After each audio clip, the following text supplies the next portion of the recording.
La noche de difuntos me despertó a no sé qué hora, el doble de las campanas.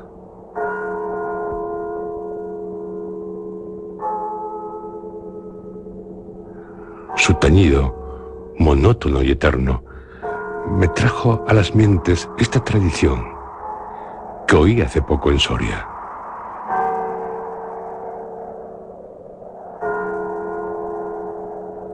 Intenté dormir de nuevo. Imposible. Una vez aguijoneada, la imaginación es un caballo que se desboca y al que no sirve tiarle de la rienda. Por pasar el rato, me decidí a escribirla, como en efecto lo hice. A las 12 de la mañana, después de almorzar bien y con un cigarro en la boca, no le hará mucho efecto a los lectores de El Contemporáneo. Yo la oí en el mismo lugar en que acaeció. Y la he escrito volviendo algunas veces la cabeza con miedo, cuando sentía crujir los cristales de mi balcón, estremecidos por el aire frío de la noche. Sea de ella lo que quiera, allá va, como el caballo de copas.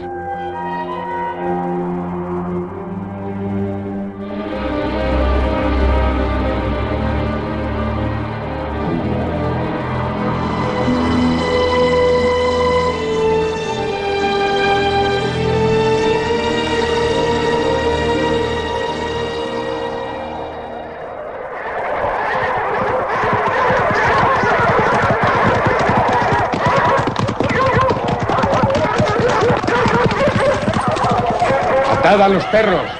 Haced la señal con las trompas para que se reúnan los cazadores y demos la vuelta a la ciudad. La noche se acerca. Es día de Todos los Santos y estamos en el Monte de las Ánimas. ¿Tan pronto? A ser otro día no dejara yo de concluir con ese rebaño de lobos que las nieves del Moncayo han arrojado de sus madrigueras. Pero hoy es imposible. Dentro de poco sonará la oración en los templarios. Y las ánimas de los difuntos comenzarán a tañer su campana en la capilla del monte. ¿En esa capilla ruinosa? Va, ¿quieres asustarme? No, hermosa prima. Tú ignoras cuánto sucede en este país porque aún no hace un año que has venido a él desde muy lejos. Refrena tu yegua. Yo también pondré la mía al paso y mientras dure el camino te contaré esta historia. Los pajes se reunieron en alegres y bulliciosos grupos. Los condes de Borges y de Alcudiel montaron en sus magníficos caballos. Y todos siguieron a sus hijos Beatriz y Alonso, que precedían la comitiva a bastante distancia. Mientras duraba el camino, Alonso narró en estos términos la prometida historia. Ese monte que hoy llaman de las Ánimas pertenecía a los templarios, cuyo convento ves allí, a la margen del río. Los templarios eran guerreros y religiosos a la vez.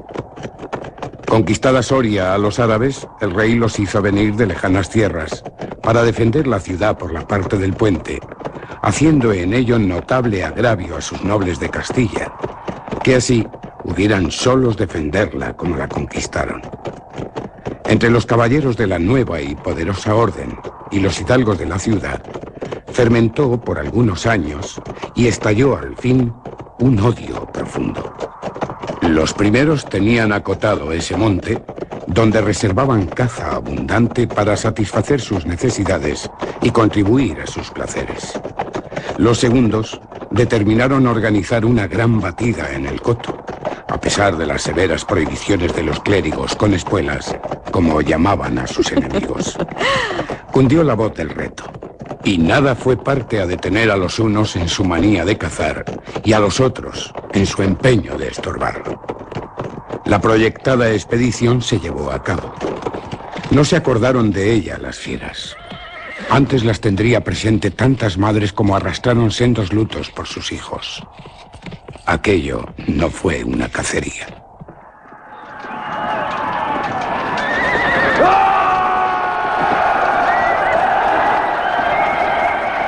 Fue una batalla espantosa.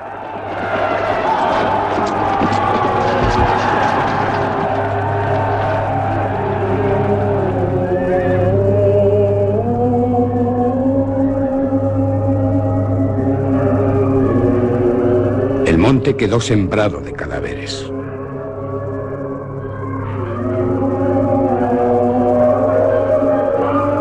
Los lobos, a quienes se quiso exterminar, tuvieron un sangriento festín.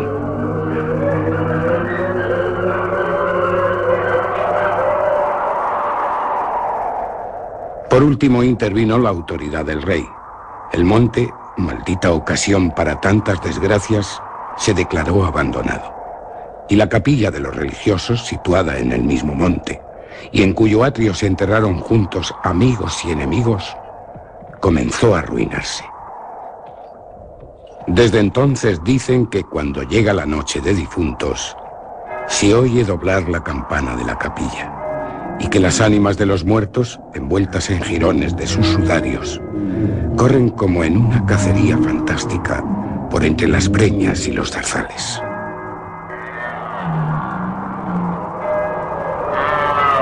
Los ciervos braman espantados, los lobos aúllan, las culebras dan horrorosos silbidos. Y al otro día se han visto impresas en la nieve las huellas de los descarnados pies de los esqueletos. Por eso en Soria lo llamamos el Monte de las Ánimas. Y por eso he querido salir de él antes de que cierre la noche. La revelación de Alonso concluyó justamente cuando los dos jóvenes llegaban al extremo del puente que da paso a la ciudad por aquel lado. Allí esperaron al resto de la comitiva, la cual, después de incorporarse los dos jinetes, se perdió por entre las estrechas calles de Soria.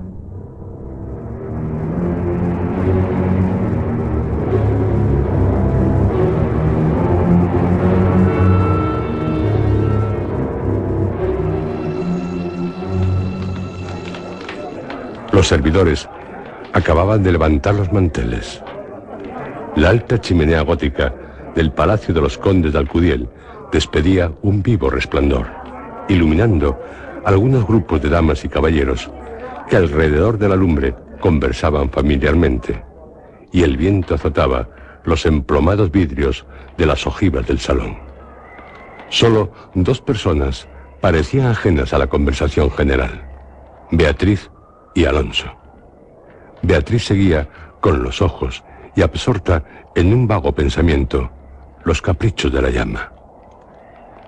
Alonso miraba el reflejo de la hoguera chispear en las azules pupilas de Beatriz. Ambos guardaban hacía rato un profundo silencio. Las dueñas referían, a propósito de la noche de difuntos, cuentos temerosos en que los espectros y los aparecidos representaban el principal papel.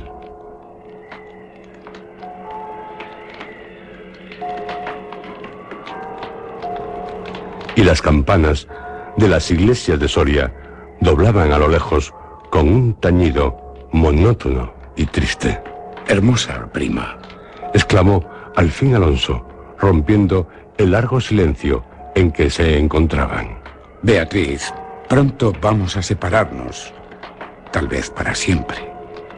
Las áridas llanuras de Castilla, sus costumbres toscas y guerreras, sus hábitos sencillos y patriarcales, sé que no te gustan.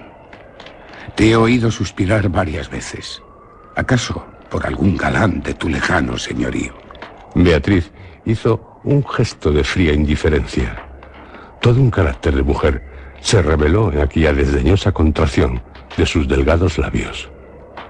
Se apresuró a añadir Alonso: «O tal vez por la pompa de la corte francesa donde hasta aquí has vivido. De un modo o de otro, presiento que no tardaré en perderte. Al separarnos quisiera que llevases una memoria mía. ¿Te acuerdas cuando fuimos al templo a dar gracias a Dios por haberte devuelto la salud que viniste a buscar a esta tierra? El joyel que sujetaba la pluma de mi gorra cautivó tu atención. Ah, qué hermoso estaría sujetando un velo sobre tu oscura cabellera. Ya ha prendido el de una desposada. Mi padre se lo regaló a la que me dio el ser, y ella lo llevó al altar. ¿Lo quieres? No sé en el tuyo, pero en mi país, una prenda recibida compromete una voluntad. Solo en un día de ceremonia debe aceptarse un presente de manos de un deudo, que aún puede ir a Roma sin volver con las manos vacías. El acento helado con que Beatriz pronunció estas palabras turbó un momento al joven que, después de serenarse, dijo con tristeza: Lo sé, prima, pero hoy se celebran todos los santos, y el tuyo entre todos. Hoy es día de ceremonias y presentes. ¿Quieres aceptar el mío? Beatriz se mordió ligeramente los labios y extendió la mano para tomar la joya, sin añadir una palabra. Los dos jóvenes volvieron a quedarse en silencio, y volvió a oír la cascada de voz de las viejas que hablaban de brujas y de trasgos, y el zumbido del aire que hacía crujir los vidrios de las ojivas, y el triste y monótono doblar de las campanas.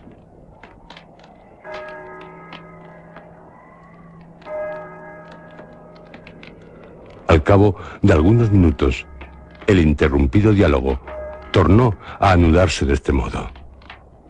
Y antes que concluya el día de todos los santos, en que así como el tuyo se celebra el mío, y puedes sin atar tu voluntad dejarme un recuerdo, no lo harás, dijo él, clavando una mirada en la de su prima, que brilló como un relámpago, iluminada por un pensamiento diabólico. ¿Por qué no? Exclamó, llevándose la mano al hombro derecho como para buscar alguna cosa entre los pliegues de su ancha manga de terciopelo bordado de oro. Después, con una infantil expresión de sentimiento, añadió: ¿Te acuerdas de la banda azul que llevé hoy a la cacería? Y que por no sé qué emblema de su color me dijiste que era la divisa de tu alma. ¿Sí? Pues se ha perdido. ¿Cómo? Se ha perdido y pensaba dejártela como un recuerdo. ¿Se ha perdido? ¿Y dónde? Preguntó Alonso, incorporándose de su asiento y con una indescriptible expresión de temor y esperanza. No sé. ¿En el monte, acaso? En el monte de las ánimas, murmuró, palideciendo y dejándose caer en el sitial. En el monte de las ánimas. Luego prosiguió, con voz entrecortada y sorda: Tú lo sabes porque lo habrás oído 1000 veces. En la ciudad, en toda Castilla, me llaman el rey de los cazadores. No habiendo aún podido probar mis fuerzas en los combates, como mis ascendientes, he llevado a esa diversión, imagen de la guerra, todos los bríos de mi juventud, todo el ardor hereditario en mi raza. La alfombra que pisan tus pies son despojos de fieras que he muerto por mi mano. Yo conozco sus guaridas y sus costumbres. Yo he combatido con ellas de día y de noche, a pie y a caballo, solo y en batida, y nadie dirá que me ha visto huir el peligro en ninguna ocasión. Otra noche volaría por esa banda y volaría gozoso como a una fiesta. Y sin embargo, esta noche, ¿a qué ocultártelo? Tengo miedo. ¿Oyes? ¿Oyes? Las campanas doblan. La oración ha sonado en San Juan del Duero. Las ánimas del monte comenzarán ahora a levantar sus amarillentos cráneos de entre las malezas que cubren sus fosas. Las ánimas, cuya sola vista puede helar de horror la sangre del más valiente, tornar sus cabellos blancos o arrebatarle en el torbellino de su fantástica carrera como una hoja que arrastra el viento sin que se sepa a dónde. Mientras el joven hablaba, una sonrisa imperceptible se dibujó en los labios de Beatriz, que, cuando hubo concluido, exclamó en un tono indiferente, y mientras atizaba el fuego del hogar, donde saltaba y crujía la leña, arrojando chispas de 1000 colores: Oh, eso de ningún modo. ¡Qué locura! Ir ahora al monte por semejante friolera. Una noche tan oscura. Noche de difuntos. Y lleno el camino de lobos.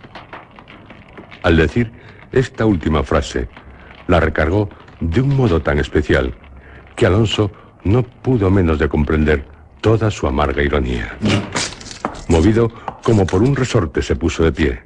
Se pasó la mano por la frente, como para arrancarse el miedo que estaba en su cabeza y no en su corazón. Y con voz firme exclamó, dirigiéndose a la hermosa, que estaba aún inclinada sobre el hogar, entreteniéndose en revolver el fuego. Adiós, Beatriz. Adiós. Hasta pronto. ¡Alonso! ¡Alonso! Dijo, volviéndose con rapidez. Pero cuando quiso, o aparentó querer detenerle, el joven había desaparecido. A los pocos minutos, se oyó el rumor de un caballo que se alejaba al galope.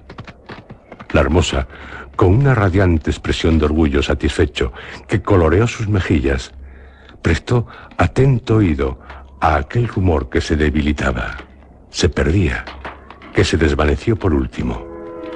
Las viejas, en tanto, continuaban en sus cuentos de ánimas aparecidas. El aire zumbaba en los vidrios del balcón y las campanas de la ciudad doblaban a lo lejos.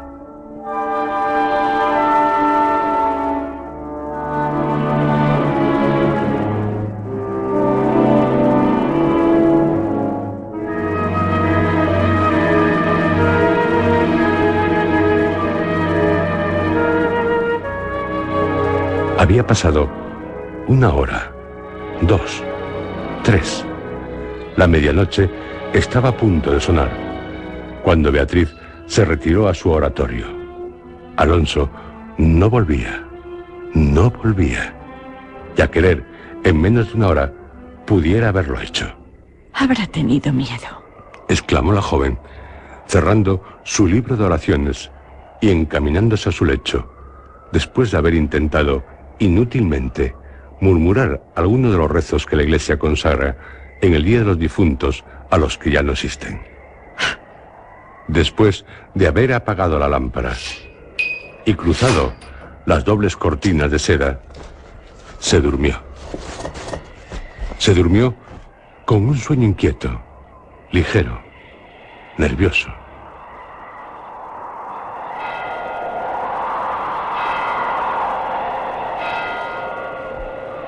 Beatriz.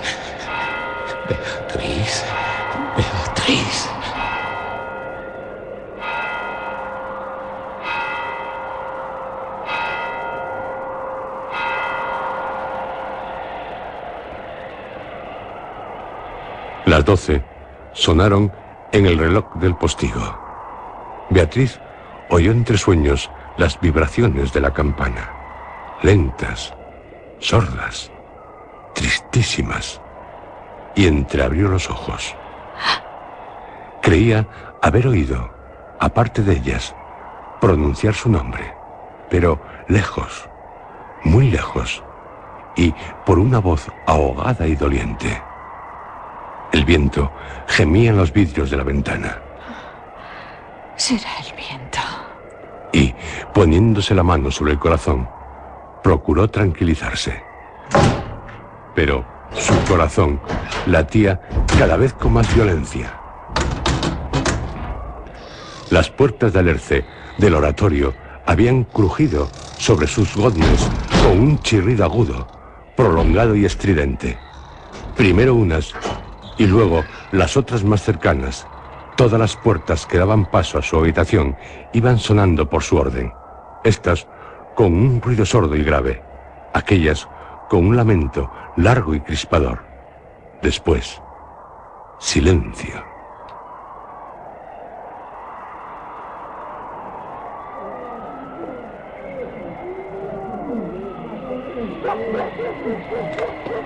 Un silencio lleno de rumores extraños. El silencio de la medianoche, con un murmullo monótono de agua distante, lejanos ladridos de perros, voces confusas, palabras ininteligibles, ecos de pasos que van y vienen, crujir de ropas que se arrastran, suspiros que se ahogan, respiraciones fatigosas que casi se sienten, estremecimientos involuntarios que anuncian la presencia de algo que no se ve y que no obstante se nota su aproximación en la oscuridad. Beatriz, inmóvil, temblorosa, adelantó la cabeza fuera de las cortinas y escuchó un momento. Oía mil ruidos diversos. Se pasaba la mano por la frente. Tornaba a escuchar. Nada. Silencio. Veía, con esa fosforescencia de la pupila en las crisis nerviosas, como bultos que se movían en todas direcciones y, cuando dilatándolas, las fijaba en un punto. Nada. Oscuridad. Las sombras impenetrables. Exclamó, volviendo a recostar su hermosa cabeza sobre la almohada de raso azul del lecho. ¿Soy yo tan miedosa como estas pobres gentes, cuyo corazón palpita de terror bajo una armadura al oír una conseja de aparecidos?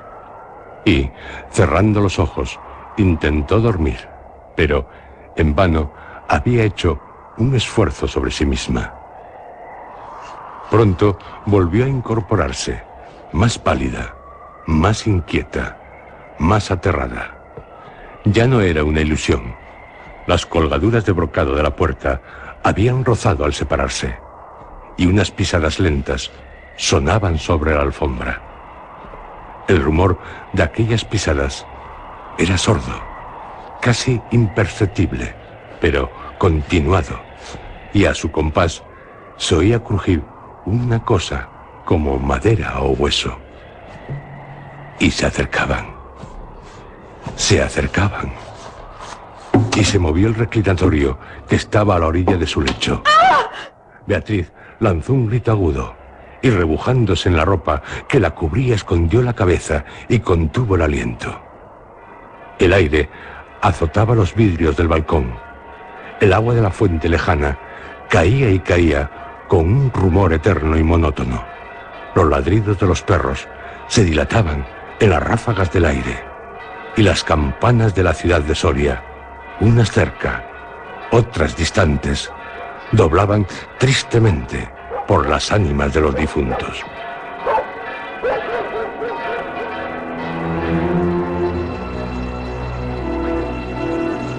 Así pasó 1 hora, 2, la noche, 1 siglo, porque la noche aquella pareció eterna a Beatriz.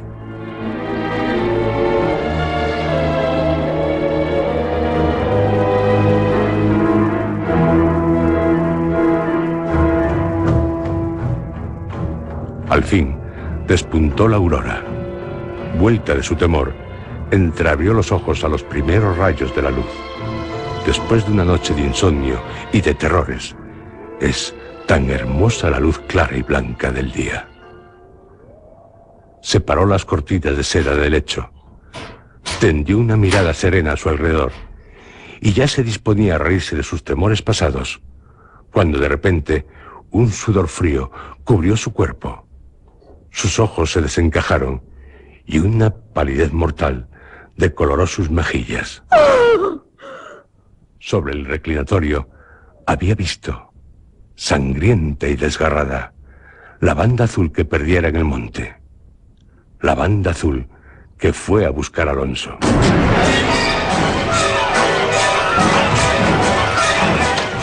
Cuando sus servidores llegaron, despavoridos, a noticiarle la muerte del primogénito de Alcudiel, que a la mañana había aparecido devorado por los lobos entre las malezas del Monte de las Ánimas, la encontraron inmóvil, crispada, asida con ambas manos a una de las columnas de ébano del lecho, desencajados los ojos, entreabierta la boca, blancos los labios, rígidos los miembros.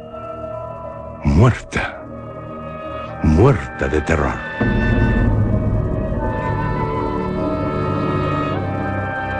Dicen que, después de acaecido este suceso, un cazador extraviado que pasó la noche de difuntos sin poder salir del Monte de las Ánimas, y que el otro día, antes de morir, pudo contar lo que viera, refirió cosas horribles. Entre otras, se asegura que vio a los esqueletos de los antiguos templarios y de los nobles de Soria enterrados en el atrio de la capilla al levantarse al punto de la oración, con un estrépito horrible. Y caballeros sobre osamentas de corceles, perseguir como una fiera a una mujer hermosa, pálida y desmelenada que, con los pies desnudos y sangrientos, profiriendo gritos de horror, daba vueltas alrededor de la tumba de Alonso.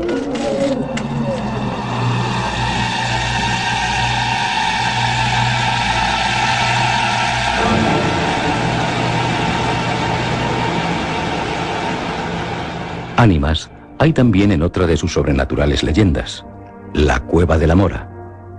Esta leyenda se publicó en El Contemporáneo el 16 de enero de 1863. Otra de sus leyendas, el Miserere, fue el primer fruto literario de las temporadas curativas de Bécquer en la estación balnearia de Fitero, situada en los confines de Navarra y Aragón. La Cueva de la Mora, leyenda navarra, también se sitúa en Fitero. La historia es muy sencilla, pero dentro de su sencillez, llena de magia y con seres fantasmales.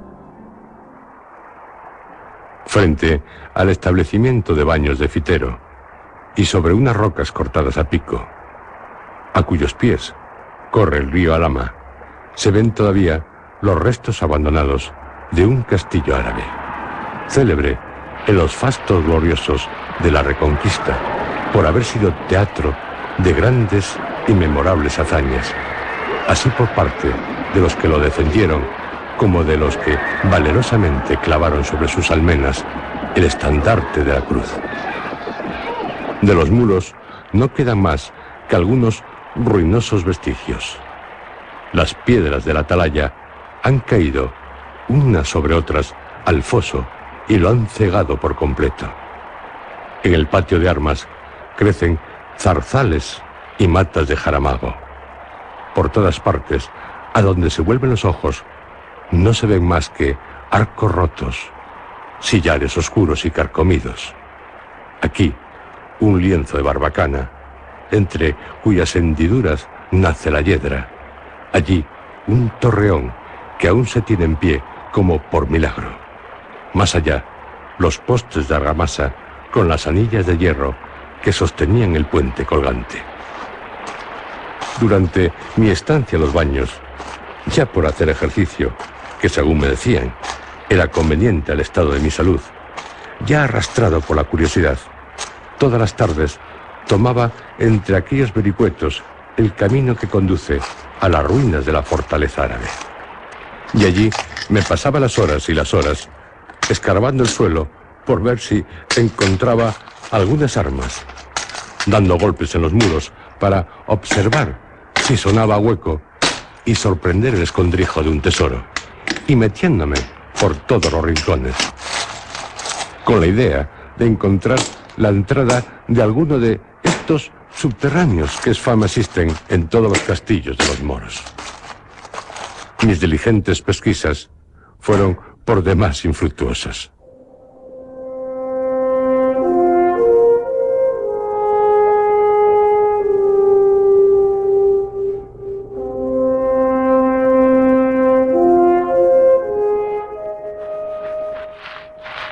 Sin embargo, una tarde en que, ya desesperanzado de hallar algo nuevo y curioso, en lo alto de la roca sobre la que se asienta el castillo, renuncié a subir a ella y limité mi paseo a las orillas del río que corre a sus pies. Andando a lo largo de la ribera, vi una especie de boquerón abierto en la peña viva y medio oculto por frondos y espesísimos matorrales. No sin mi poquito de temor, separé el ramaje que cubría la entrada de aquello que me pareció cueva formada por la naturaleza. Después que anduve algunos pasos, vi era un subterráneo abierto a pico. No pudiendo penetrar hasta el fondo, que se perdía entre las sombras, me limité a observar cuidadosamente los accidentes de la bóveda y del piso, que me pareció que se elevaba formando como unos grandes peldaños en dirección a la altura en que se halla el castillo, del que ya he hecho mención, y en cuyas ruinas recordé entonces haber visto una poterna cegada. Sin duda, había descubierto uno de esos caminos secretos, tan comunes en las obras militares de aquella época, el cual debió servir para hacer salidas falsas, o coger, estando sitiados, el agua del río que corre allí inmediato. Para cerciorarme de la verdad que pudiera haber en mis deducciones, después que salí de la cueva, por el mismo sitio por el que había entrado, trabé conversación con un trabajador que andaba podando unas viñas en aquellos vericuetos, y al cual me acerqué so pretexto de pedirle lumbre para encender un cigarrillo. Hablamos de varias cosas indiferentes, de las propiedades medicinales de las aguas de Fitero, de la cosecha pasada y la porvenir, de las mujeres de Navarra y el cultivo de las viñas. Hablamos, en fin, de todo lo que al buen hombre se le ocurrió, primero que de la cueva, objeto de mi curiosidad. Cuando, por último, la conversación recayó sobre este punto, le pregunté si sabía alguien que hubiese penetrado en ella y visto su fondo. Me dijo, como asombrado al oír mi pregunta: ¿penetrar en la cueva de la Mora? ¿Quién había de atreverse? ¿No sabe usted que de esa cima sale todas las noches un ánima? ¿Un ánima? ¿El ánima de quién? El ánima de la hija de un alcalde moro, que anda todavía penando por estos lugares, y se la ve todas las noches salir vestida de blanco de esa cueva, y llena en el río una jarrica de agua. Por la explicación de aquel buen hombre, vine en conocimiento de que acerca del castillo árabe y del subterráneo que yo suponía en comunicación con él, había alguna historieta. Y como yo soy muy amigo de oír todas estas tradiciones, especialmente de los labios de la gente del pueblo, le supliqué que me la refiriese, lo cual hizo, poco más o menos, en los mismos términos que yo, a mi vez, se la voy a referir a mis lectores.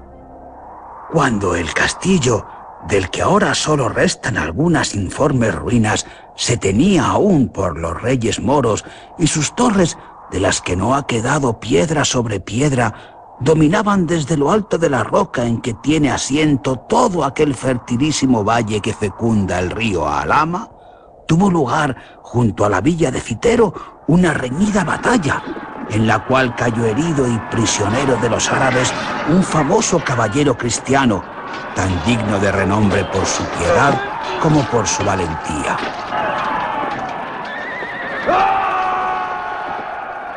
Conducido a la fortaleza y cargado de hierros por sus enemigos, estuvo algunos días en el fondo de un calabozo luchando entre la vida y la muerte, hasta que, curado casi milagrosamente de sus heridas, sus deudos le rescataron a fuerza de oro. Volvió el cautivo a su hogar, volvió a estrechar entre sus brazos a los que le dieron el ser. Sus hermanos de armas y sus hombres de guerra se alborozaron al verle, creyendo llegada la hora de emprender nuevos combates. Pero el alma del caballero se había llenado de una profunda melancolía, y ni el cariño paterno ni los esfuerzos de la amistad eran parte a disipar su extraña melancolía. Durante su cautiverio logró ver a la hija del alcaide moro, de cuya hermosura tenía noticias por la fama antes de conocerla. Pero cuando la hubo conocido, la encontró tan superior a la idea que de ella se había formado, que no pudo resistir a la seducción de sus encantos y se enamoró perdidamente de un objeto para él imposible. Meses y meses pasó el caballero forjando los proyectos más atrevidos y absurdos. Ora imaginaba un medio de romper las barreras que los separaban de aquella mujer. Ora hacía los mayores esfuerzos por olvidarla, y ya se decidía por una cosa, ya se mostraba partidario de otra absolutamente opuesta, hasta que al fin, un día reunió a sus hermanos y compañeros de armas, hizo llamar a sus hombres de guerra, y después de hacer con el mayor sigilo todos los aprestos necesarios, cayó de improviso sobre la fortaleza que guardaba a la hermosura objeto de su insensato amor. A partir de esta expedición, todos creyeron que solo movía a su caudillo el afán de vengarse de cuanto le habían hecho sufrir arrojándolo en el fondo de sus calabozos. Pero después de tomada la fortaleza, no se ocultó a ninguno la verdadera causa de aquella arrojada empresa en que tantos buenos cristianos habían perecido para contribuir al logro de una pasión indigna. El caballero, embriagado en el amor que al fin logró encender en el pecho de la hermosísima mora, ni hacía caso de los consejos de sus amigos, ni paraba mientes en las murmuraciones y las quejas de sus soldados. Unos y otros clamaban por salir cuanto antes de aquellos muros, sobre los cuales era natural que habían de caer nuevamente los árabes, repuestos del pánico o de la sorpresa. Y en efecto, sucedió así. El alcaide allegó gentes de los lugares comarcanos y una mañana el vigía, que estaba puesto en la atalaya de la torre, bajó a anunciar a los enamorados amantes que por toda la sierra que desde aquellas rocas se descubre, se veía bajar tal nublado de guerreros que bien podía asegurarse que iba a caer sobre el castillo la morisma entera. La hija del alcaide se quedó al oírlo pálida como la muerte. El caballero pidió sus armas a grandes voces y todo se puso en movimiento en la fortaleza. Los soldados salieron en tumulto de sus cuadras, los jefes comenzaron a dar órdenes, se bajaron los rastrillos, se levantó el puente colgante y se coronaron de ballesteros las almenas. Algunas horas después comenzó el asalto. El castillo podía llamarse con razón inexpugnable. Solo por sorpresa, como se apoderaron de él los cristianos, era posible rendirlo. Resistieron pues sus defensores 1, 2 y hasta 10 embestidas. Los moros se limitaron, viendo la inutilidad de sus esfuerzos, a cercarlo estrechamente para hacer capitular a sus defensores por hambre. El hambre comenzó en efecto a hacer estragos horrorosos entre los cristianos, pero sabiendo que una vez rendido el castillo, el precio de la vida de sus defensores era la cabeza de su jefe, ninguno quiso hacerle traición, y los mismos que habían reprobado su conducta juraron perecer en su defensa. Los moros, impacientes, resolvieron dar un nuevo asalto al mediar la noche. La embestida fue rabiosa, la defensa desesperada y el choque horrible. Durante la pelea, el alcaide, partida la frente de un hachazo, cayó al foso desde lo alto del muro, al que había logrado subir con la ayuda de una escala, al mismo tiempo que el caballero recibía un golpe mortal en la brecha de la barbacana, en donde unos y otros combatían cuerpo a cuerpo entre las sombras. Los cristianos comenzaron a cejar y a replegarse. En este punto, la mora se inclinó sobre su amante, que yacía en el suelo moribundo, y tomándolo en sus brazos, con unas fuerzas que hacían mayores la desesperación y la idea del peligro, lo arrastró hasta el patio de armas.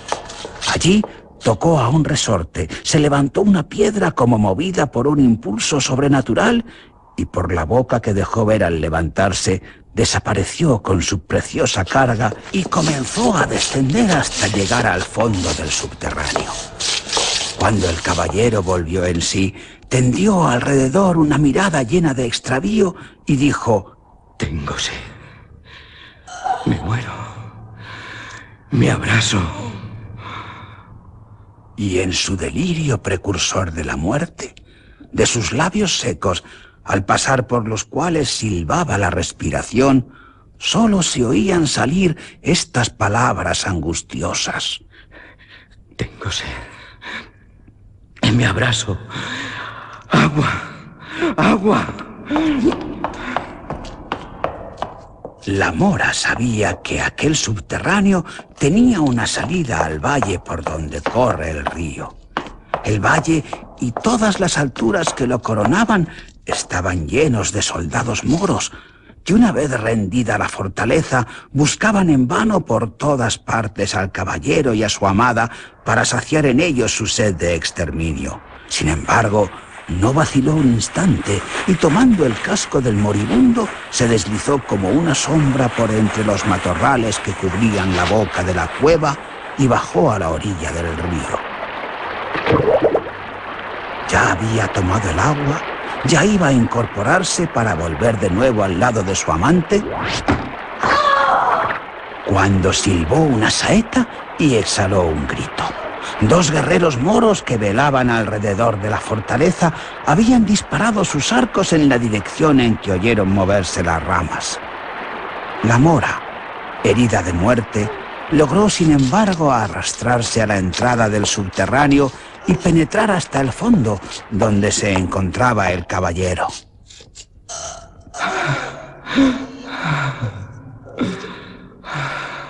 Este, al verla cubierta de sangre y próxima a morir, volvió en su razón y, conociendo la enormidad del pecado que tan duramente expiaban, volvió sus ojos al cielo, tomó el agua que su amante le ofrecía y, sin acercársela a los labios, preguntó a la mora: ¿Quieres ser cristiana? ¿Quieres morir en mi religión? Y si me salvo, salvarte conmigo. La mora, que había caído al suelo desvanecida con la falta de sangre, hizo un movimiento imperceptible con la cabeza. Dios. Sobre la cual derramó el caballero el agua bautismal, invocando el nombre del Todopoderoso. Al otro día, el soldado que disparó la saeta vio un rastro de sangre a la orilla del río y, siguiéndolo, entró en la cueva, donde encontró los cadáveres del caballero y su amada, que aún vienen por las noches a vagar por estos contornos.